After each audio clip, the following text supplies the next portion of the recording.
Bandeko balandi ya Digital Congo, radio pe télévision, bote na bino banso, bozwi libaku ya kolanda biso na mokola lelo. Lokola na momesano, lelo to yambi mwana mboka Omar, ye azali mokambi ya lisanga Génération Kabila. Na ye penza nde tokomeka kososola maemonso mazoleka onzela ya politiki. Mwana mboka Omar mbote. Mbote mama bijou. Matondo na ndengo ndimiko ya na plateau na biso ya lelo. Matondo bena Digital Congo ndenga passé biso lelo. Ya solo ndeko Omar Sambu poto koki ko confondre teza Omar teza Omar. Ya solo lelo na contexte ya lelo lobi na butu tope mokolo ya eyenga dimanche Seni a décidé qui ko pousse mikolo na enrôlement abakisi 25 jours bino ba acteur politique surtout bino bae bozo tala bozo lo ba il faut ba kende erbo moni 25 jours de plus est-ce que vous bangite pour na calendrier matondi mingi mama bijou pour na mutuna na yo surtout pour la élection. Voilà, matondi mingi déjà biso FCC. Parce que à part Kozala Mokambi, président de la Génération Kabila, nazali cadre na kata FCC. Biso FCC toloba qui déjà que calendrier oyo ndeko kadima l'expert tant vanté. Oyo ba pesela ki biso calendrier wana. Biso toloba qui est irréalisable. Alors tango biso tobandaki koloba que calendrier wana ya ndeko kadima eza calendrier moko sensationnel mama bijou. Basali yango kaka pona relaxer peuple que voilà nous voulons les élections. Tango tobandaki côté le calendrier wana. Moi le jour où j'ai vu le calendrier na comprenaki déjà que awa régime on va préparer le komususu. Ma ponamité. Alors, Batoumingi va taxer qui biso de tous les mots. Non, tout ça, etc. Aujourd'hui, Kadima, expert, oyoba yembe la biso awa. Ngana yebi ke Seni ezali institution moko d'appui à la démocratie. La Seni n'a pas de camp politique.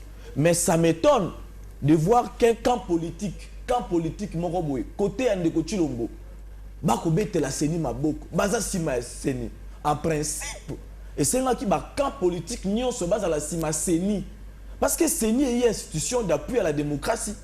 Mais tant que on a quand il y a des coachs l'homo igno au toko benga sucré parce que kuna bisengo tondi bango ne ba ko soutenir Seni en deko kadima et là qui si déjà était ben intention ali mususu.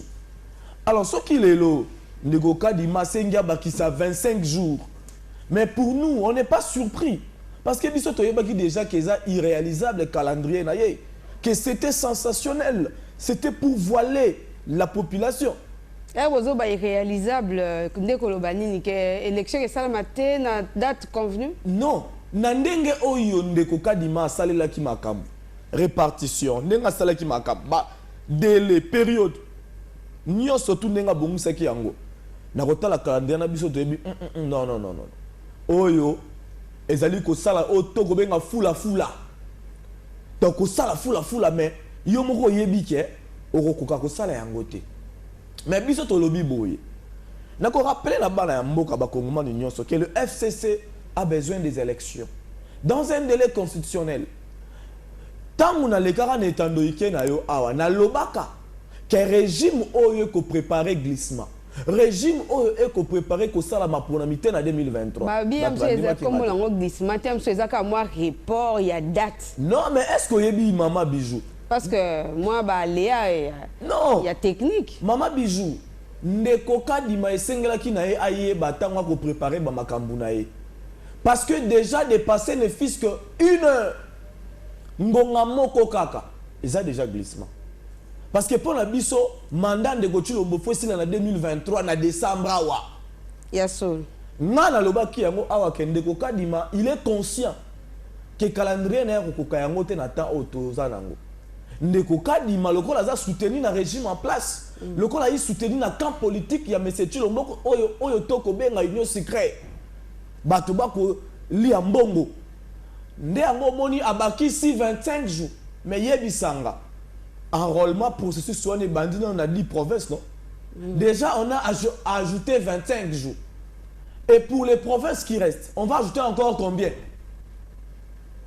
nde place au kumona projet plan ya régime oyo plan oyo ndeko Kabundu abelelaki alobi bana posa maponamité bako préparer des glissements yango emonani mais biso to lobby biso na bango année oyo année ya suka année ya suka ndeko mar mais voilà. boboyi ko participer dans enrôlement na ko rappeler loko moko biso to ibato te balobara lobby A et puis asali B non FCC ezali famille politique, il y a Joseph Kabila Kabange, président honoraire.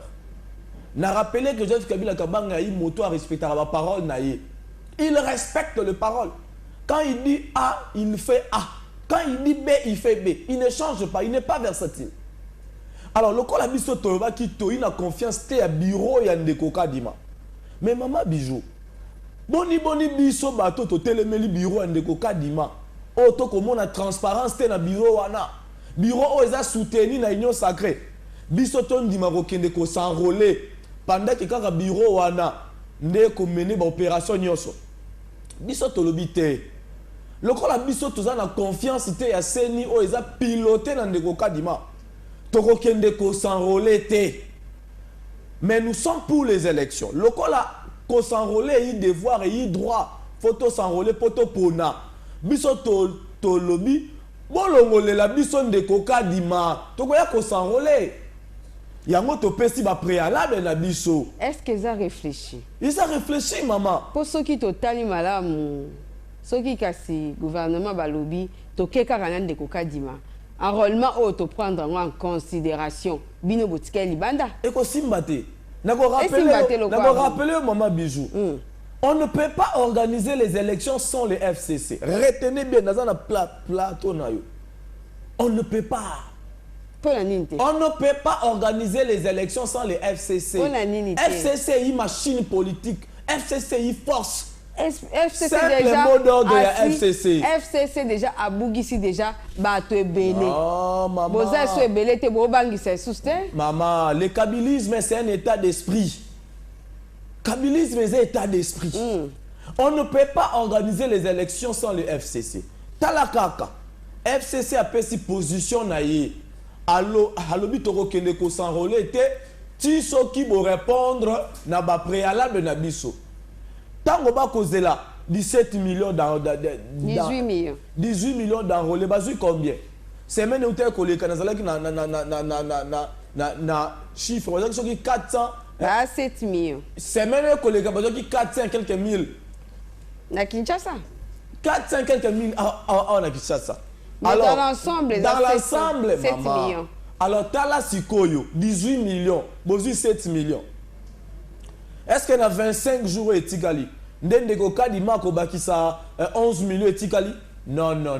Les FCC est une force politique. Batu ba monite keza FCC ndepe kisi seni kozo ba moni keza problème technique ndepe kisi seni kozo kokisa norme. Maman bijou population machine ezo simbate. Maman bijou population inasima Joseph Kabila Kabange. Population inasima FCC. Soki kap nako rappeler loko moko ezali muke awa. Namboka na biso le père de la démocratie c'est qui? Joseph Kabila Kabange. Namboka na biso le père de ce qu'on appelle l'alternance pacifique dans le Nabisonani, Joseph Kabila Kabange. Osa sire que ceux qui FCC, famille politique de Joseph Kabila Kabange, bah keiko s'enrôler, même na 4 ou 5 jours, au 11 millions et zozangayo. Et ça pendant que le FCC est une force. Le quoi la FCC, famille Oyoba Memi alternance. Namboka Nabiso, FCC, famille Oyo, ezali famille politique, il y a père de la démocratie. Le quoi là boyi ko s'enrôler balobi no ti ba ko répondre na ba préalable la biso.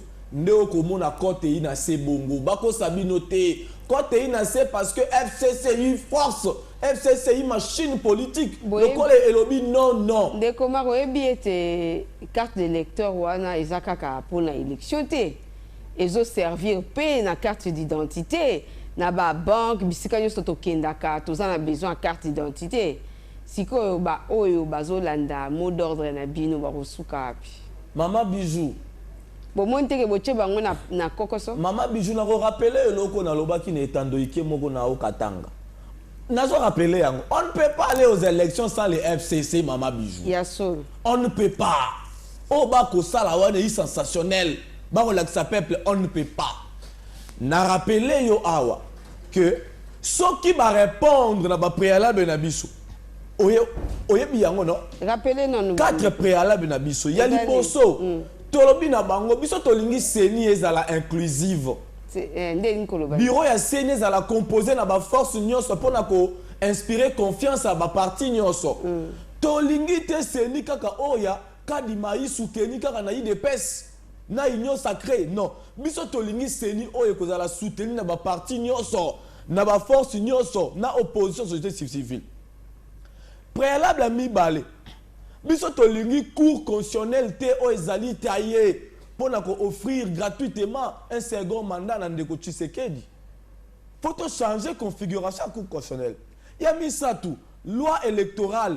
Tolingi à la loi électorale moko o ezako assurer ba force nyonso toutes les forces vives, toutes les parties prenantes. La loi électorale ezaka o botika qui a mandat. Et outi kozala touché pour faciliter Ndeko Tshilombo ici. Yango biso tokoloba. Préalable à souka. Sécurité maman. Kabila tika mboka ona bunagana. Kabila tika mboka ona ruchuru. Kabila tika mboka élection 2018 et ça les mana ba ville nyonso tout. Lelo bunagana c'est sous une autre gestion. En 2018 beni ba sala élection Mama Bijou. Na koyebisa yo ba préalable. Oyo biso toko senga na bango. Ceux qui va répondre 4 préalables na biso wana. Mama Bijou, na koleka na etandrike na yo awa. Tokope sa mot d'ordre. Oye ko uta na ba kondi ya FCC na autorité morale na biso peuple a ko s'enrôler. Ceux qui va respecter ma préalable na biso te. Apesi même préalable na PPRD toko loba que eza position FCC mobile. Mais avant na nous PPRD, avant na nous génération Kabila, avant que toutes les forces du FCC balanda likolo wana toyoka ki intervention il y a professeur Félix Kabang Enumbi na radio moko mboka na biso awa apesa ki déjà position à FCC si même Mikolo c'est le PPRD qui a donné aussi une position et après c'est la génération Kabila et toute autre structure. Le FCC ne parle qu'un seul langage. Bozobanga ba parti ko kende te po ba kondima chômage eza passé. Na rappela kabino eloko moko Mama Bijou. Na linga commission no parce que ba kongomani balandaka ngo mingi. Na mboka oyo tozana ba politicien na ba politique.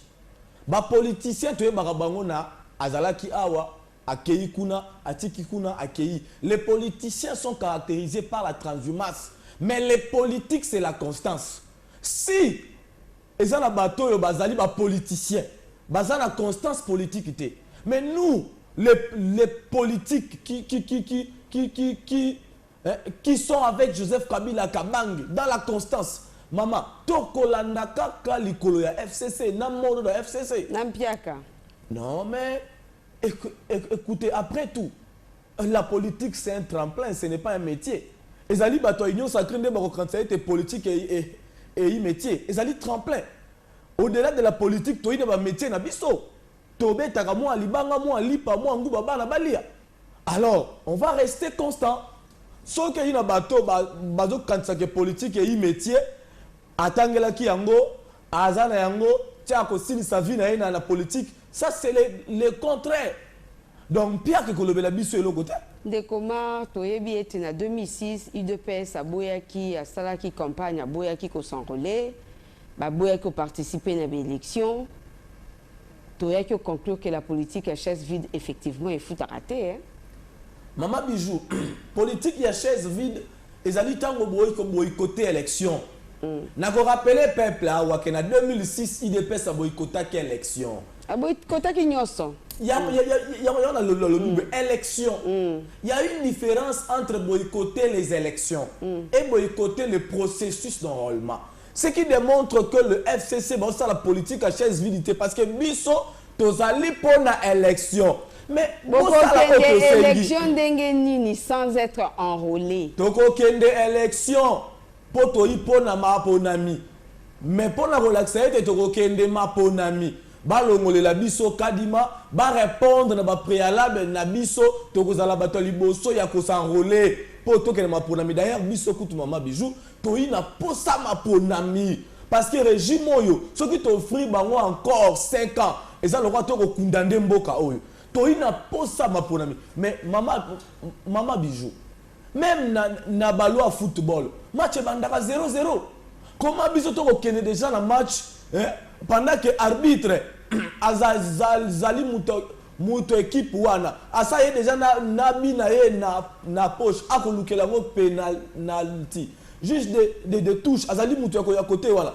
Biso to yebi ete soki toke na maponami na seni o ezali inclusive Maman Bijou ndeko tilo bo ina chance ko so mandaté yango to ko boya tolobi te mutambo ikadima soki to s'enrôler ba roloba moni bandimika dima biso to tolobi non lokola biso to ina posa maponami pona koyeba kolongola ndeko tilo mbo na nzela maponami po akozwa ata 2% te yango to tolobi kadima te. Cour constitutionnelle oyo ndenge bo configurer yango toboyi loi électorale ndenge bo sali yango toboyi parce que nyonso wane bongisami pona ko kabela ndeko Tshilombo mandat mususu. Alors pona relaxer ete tozali pour les élections ba répondre na ba préalable na biso na kozala mutali boso okitana centre pona ko s'enrôler. Comment ceux qui va répondre te eza ndenge bokosuka wapi FCC Génération Kabila PPRD bino nyos bosuka ba ko répondre ceux qui te lobby ba lobby etikali beboyi enrôlement to komi to loba na 25 jours ba atteindre je ne sais pas plus de la moitié quoi. Ce bazo c'est la 18 millions va atteindre par exemple 13 millions. Ba lobby c'est largement suffisant. Bino botikali libanda. Maman Bijou. Omoni po ebele bazokende pona rozwa. Omoni na schéma actuel. Omoni na litoto koto kosala. La fonction si ne peut pas exister. Quelle fonction? Ah oui, fonction si. Que si le régime en place n'accepte pas de répondre à vos préalables, cette fonction n'existe pas dans cette configuration politique. Parce qu'on ne peut pas aller aux élections sans les FCC. Oh, wana pendo beti nango c'était ma casse. Na lobby na yo, on ne peut pas aller aux élections sans les FCC. FCC il force. Obo ici. Ce qui est contraire est salami. Na lobby, ce qui est contraire est salami, nous allons appliquer l'article 64 Constitution. Le peuple va barrer la route. Na bateau yoba ko sala makambu na ndenge na bango sans pour la Constitution. Le peuple va se prendre en charge. Yango na koyebisa yo toboya article wana parce que article wana ce qui te mettre en pratique on va comprendre que il n'y a pas lieu d'évoquer la fonction si. Ba préalable na biso ce qui va sali yango tokoke na maponami parce que biso toza pona maponami bango nde bakobanga balobi bozo banga biso tokobanga te parce que bino bo gangi bolobi il y a pas de bilan bo gangi bolobi il y a pas ceci mais bo bangi okwenda enrôlement so bolobi ke bako voter été ba ope bako o bolobi ba bit comme soupe bako ya na penalty na mais simbité po bo ba voter té bino ndeni bo banga. Maman Bijou na rappeler yo kaka que seni oyo biso to kobanga te biso to kobanga te mais to lobi seni oyo ndenge oyo bureau wane chamaki yango te. Yes. Cour constitutionnelle ndenge oyo bureau wane chamaki yango te. Soki maman, la CENI est une institution d'appui à la démocratie. Pourquoi kaka politique moko bazana simas ya seni? Pourquoi? Nini bomba mikuna? Nini bazo bomba? Aujourd'hui, tout comme on a IDPS, na sima, kadima, tout ça. Non, c'est ni ezali institution démocratique, c'est ni faux ezala na bureau au ba parti tout ba ina confiance nango. Oko comprendre ete loko moko ba tami na sima wana. Yango ce que biso comme la Bible et lobaka l'homme prudent voit le mal de loin. Moto ya maela mona kalikama musika et puis azora déjà ba disposition. Biso to monité. Soki toke na maponami oyo na bureau oyo ndeko Chilombo akozwane mandat pendant kaza na bilan te baye bakaka ko changer ko répondre ba préalable. Pourquoi ils ont peur? Bazuita ebele. Or to bandeki ko bundela ba makambo bureau depuis kala. Bazuita ebele. Bazela ki ba komisa biso na 2023. Pour banda ko senga ba ajoute ba 25 jours. Ah, ba bimi na poisse, ba ko préparer glissement. Attends 30 secondes ba ozoate. Mais bino ozo boya okende ba ozwa kaka. Ba ozoate? Ne comment to zo ko baka. Ba ozoate maman bisou. Biso to bien te makambo. O ba lo baka. Donc la voie est déjà balisée. Oui. Zele se fungwami. Processus électoral yango wana to komo kende. Une très mauvaise voie. Ndenge yo lobi mais nzela yango wana to komo kende. Tokomo kende décembre, élection, janvier 2024, passation de pouvoir entre l'entrant et le sortant, ou bien le maintien, on ne sait pas. Il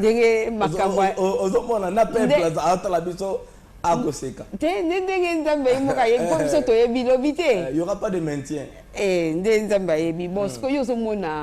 Le 24 janvier 2024,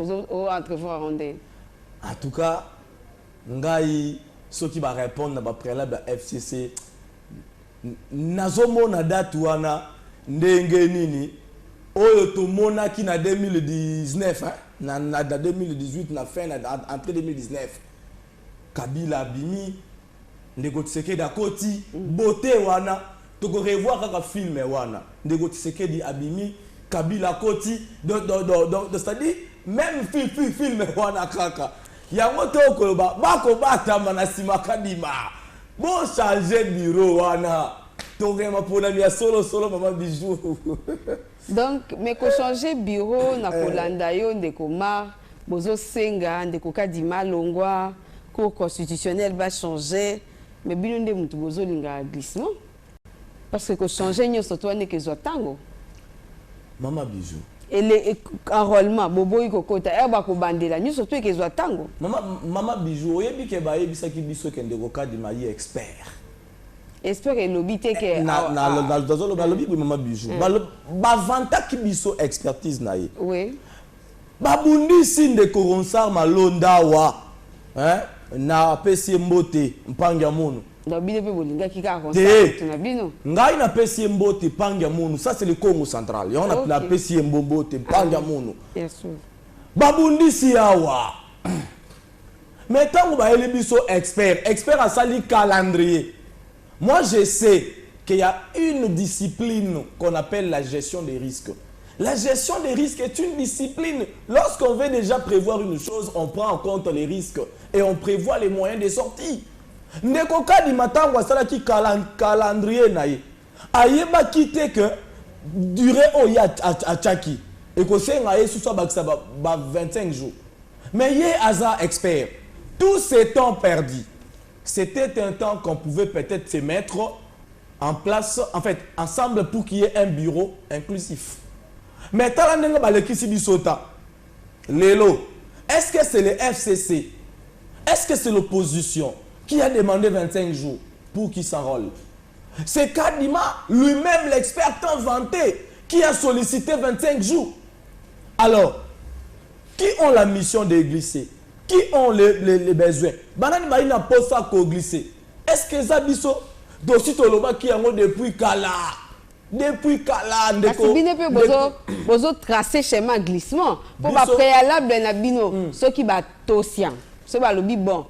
Opposition est sengi boye to kende na lisanga poto cha kadima to bakisa bato a opposition na kati to pe to sala boy et kozwa biso temps ezana ba expert barumisaka te ezana ba expert oyo na Congo oyo oh mama ezana ba expert oyo na mwata oyo wana bako toucher place on de kadima sali bien te wana ranger makambo et puis on a tout dans les bons na timing exact na yebisi yo il suffit de confier le bureau de la CENI à un vrai expert. Na ba préalable na bino na tangaki na ba réseaux sociaux bato nyonso balobi boande na posa bozwa mbongo ya kozwa ya kosala mwa campagne parce que moi nzali koti na kana banani balobi na ba réseaux sociaux baike ba population. Quand on est avec la population on n'a pas de faim. Les FCC avec la population. Ce qui population ko yokanzala, biso to yokanzala. Nzala c'est-à-dire nzala eleki déjà pour ça que les ali sous-souté. Mais bwana pour ça okota kaka. Ya kokota wapi? Na gouvernement. Te biso to tikalaki jamais biso to pesi image te kokota. To kokota wapi? Mutu nyonso ko boya kokoko sala na mandat ndeko tu le mutu tout aza koboya boboya pona ensemble bazalaki bangona utiko mutu sozo koboya bozoboya pona biso to ina posa kokota te toza pe na posa kokene kozwa mbongo te pona maponami oyo koya solo to ko gagner ba élection pour ndeko Tshilombo aza na chance à second mandat te parce que azina bilan te bato ba koloba ete to ina nzala tout ça non on ne peut pas rencontrer des bobards à la télévision oyo batuba kolobana ba kwena na bango kuna tout ça non nzala ou pas nous voulons l'intérêt de la population. La CENI doit organiser les élections transparentes, libres, inclusives. Donc c'est pas question de faire. Nous nous battons pour l'intérêt ya mboka et puis la population. Ya solo penza tozoko bakaka na émission na biso to silisi chapitre oyo ya élection de komara pesi position ya lisanga FCC ya génération Kabila oyo koloba ete bakzana bango prêt ya kokende maponomi mais ya solo esengeli ba préalable oyo FCC asengi bakokisango bakokende na oyo babengi CENI kadimate yango wana basali mot d'ordre bakokende enrôlement te. Tozoko ban émission na biso ndeko Mar outili okatanga Lubumbashi tokoki koyeba nini osali et puis température na Lubumbashi pour na FCC za lolenge kan. En tout cas les FCC dans FCC na ba province nyonso en tout cas ba tubaza ozage pour na ba élection o ezoya. Alors oyebi biso to li ba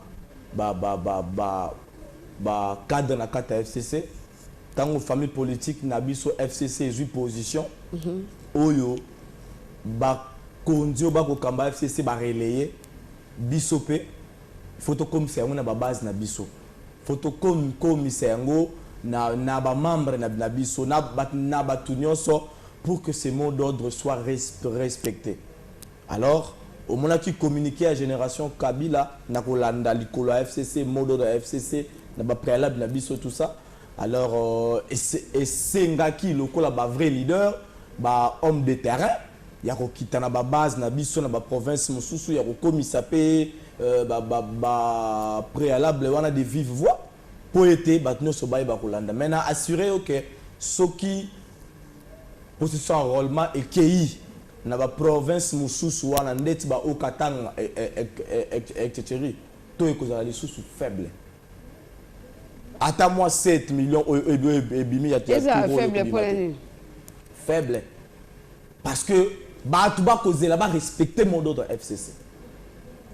Des températures, des messages mais tout le monde est contre ces régimes en place. Mututo a eu contre régime au kanisi bandeko bazana ba province na ba okatanga na ba lualaba na ba kasai ba place tout ba causer l'enrôlement na esengonyo surtout pendant que ba ebi ete bureau wana bazana confiance na ngote pour ekoluka offrir second mandat na ndeko chi c'est que gratuitement non non non ba tu ba causer là ba lobi soki eye awa to ko s'enrôler ti soki ba répondre ba préalable ya FCC le FCC est avec la ndeko ma na plateau na biso eleka ki olobi okendai Kasai mais ba permettre ki yote au sala moi meeting na Lubumbashi eleki ndenge ni poto ebi pete mokonzi gouverneur aza union sacrée. Wapi kuna non en tout cas non FCC est partout ce qui ngai babu ya kinga na Kasai kuna na sala ndeko délice c'est sanga na ka nanga awa boyibo yoka kite ye même papa sala makam na épée ye pe ba contrat qui est pas ça mais cela ne se passe pas na place tout donc c'est comme ça et le FCC a na base na ba force na ba fief tout na 26 provinces le Congo c'est le FCC voilà ozalaki na Kasai otambolaki na Kasai balobi chile je ba msusu balobi ba chantier zotambola zéro Bamsous Walobi exacté. Zéro. 42 millions, 17 millions détournés. Dans les ventes. Dans les ventes. Na comprendre Nalibumu. Nini na. Ya bateau ba piloté. Bambongo. Oyebi maman bijou, oyebi peuple a ina kanda makasi. Parce que kota la bambongo eko liama, eko bunga. Olimo lo bananga projet Chilegelou. Projet Chile Gelou, projet Zebele, projet nyonso ba ela biso na mboka na régime oyo. Projet ni mbongo ili amate. Yo yebisanga tozanga no awa projet ni mbongo ili amate. Mbongo banda ko liama na 100 jours. Projet nyonso soki ngana zala ki régime oyo. En principe, tindenge ba ko longwa, ba ko beta solution la projet mokote parce que PCND ça m'a bé. Que quand on évoque un projet, dans le fond, il y a un détournement. Oyo, eza déjà à la longue. Oyo, bakalate egobima. Tu les jaloux. T'as mbongo mboka, mbongo mboka, tout ça. Il n'y a rien là-bas. Il n'y a rien. Il n'y a rien.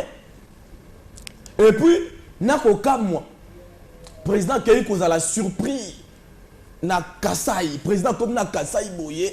Il est surpris de voir Oyazomo Nawana. Mais Nami Touni Nanou, cabinet à chef de l'État, cabinet de Kochilombo.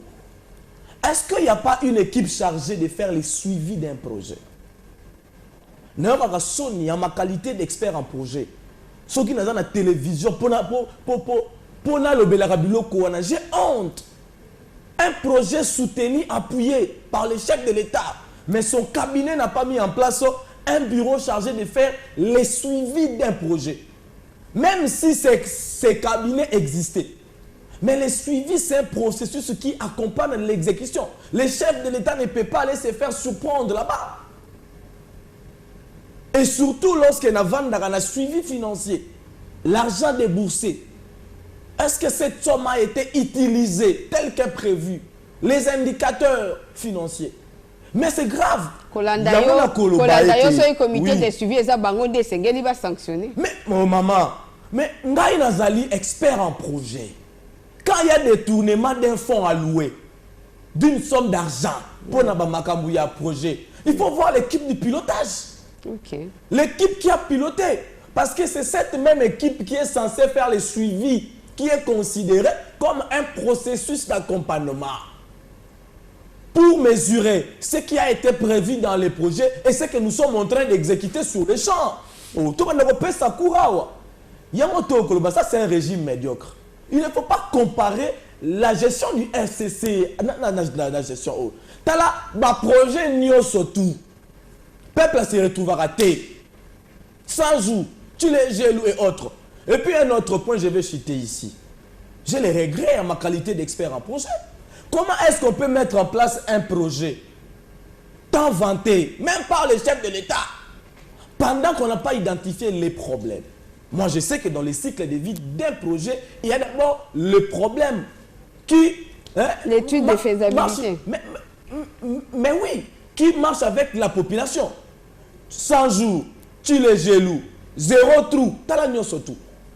faute de bien identifier les problèmes, ce régime arrive à mettre en place des projets sensationnels. On se réveille un bon matin pour se faire de l'obésité financière et on se dit, mettons en place un projet. Voilà pourquoi on doit sanctionner ces régimes. Et puis, la population est pour une sanction réelle face à ces régimes. Voilà pourquoi j'aime bien dire que je ne vois pas un Congolais sérieux qui peut accepter à Kena Centre Maponami, à voter Tchilégelou pour un second mandat. À voter régime Oyo, tout bien régime ya Tchilégelou pour un second mandat. Azate! On peut savoir sous chance. Il y a solo télévision Zangonga avant aussi Lisa, moi liloba pour la situation sécuritaire dans Mboka, na est, ba mouvement citoyen, ba jeune na nord Kivu ba komi ko télémela force régionale et EAC. Ba lobby force régionale au Yepenza ko officialiser balkanisation. Makanisna yo ndekomar en tant que Omar Sambou, acteur politique. Vous savez en 2013, Kabila. En 2013, le M23 était déjà un mouvement de fait. Quand armée na biso auto inango longonya, armée auto zanango. Ba mibali ya solo. Quand armée oyo, né longona Joseph Kabila Kabange, le père de la démocratie. Pour mettre fin à M23. Mais non, un État ne peut pas venir. C'est une force régionale. J'ai dit, je fais référence aux États. Aux États africains, bien sûr. Au Bassangani, Bassali force. Voilà. Non, mais qui peut bien gérer votre problème plus que vous-même? Alors, théâtre autokomona. Nakolaka peuple que tout le monde a le soutien. Dans le régime écolongo. IOP Obengi force régionale théâtre na moni. Non mais Maman Bijou, c'est composé de qui et de quoi? Tala bien. Banani bako bundisa biso.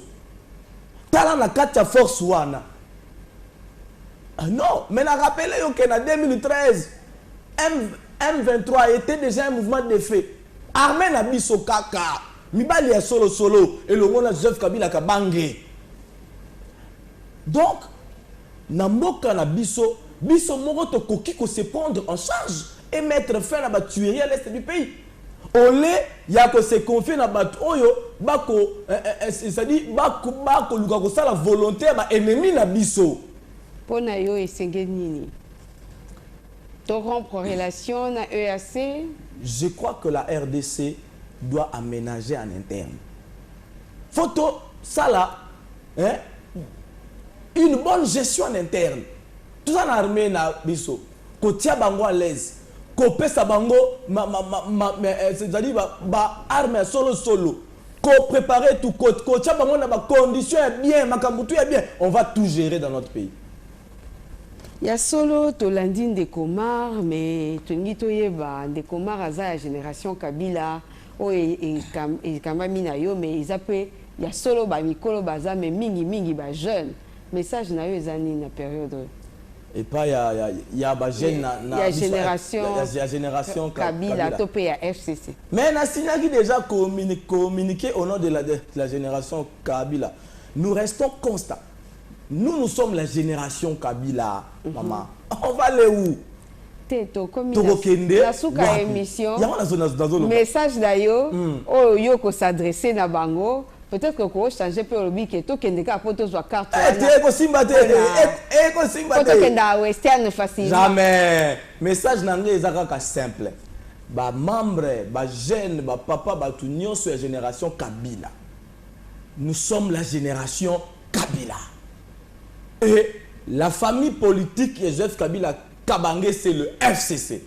FCC à l'OBI, on n'est pas concerné. Nous ne sommes pas concernés par le processus d'enrôlement. Et il y a na Katanga, et il y a na Kin, et il y a na Kasai. Si vous êtes de la génération Kabila, vous êtes du FCC, vous n'êtes pas concerné jusqu'à ce que le régime va répondre na ba préalable na biso ndewana toko de la paix mot d'ordre ya fa mi politique na biso. Si le go est donné, nous allons nous orienter vers la voie appropriée pour aller s'enrôler, mais pas pour les moments. Nous gardons notre position. Nous, c'est la constance.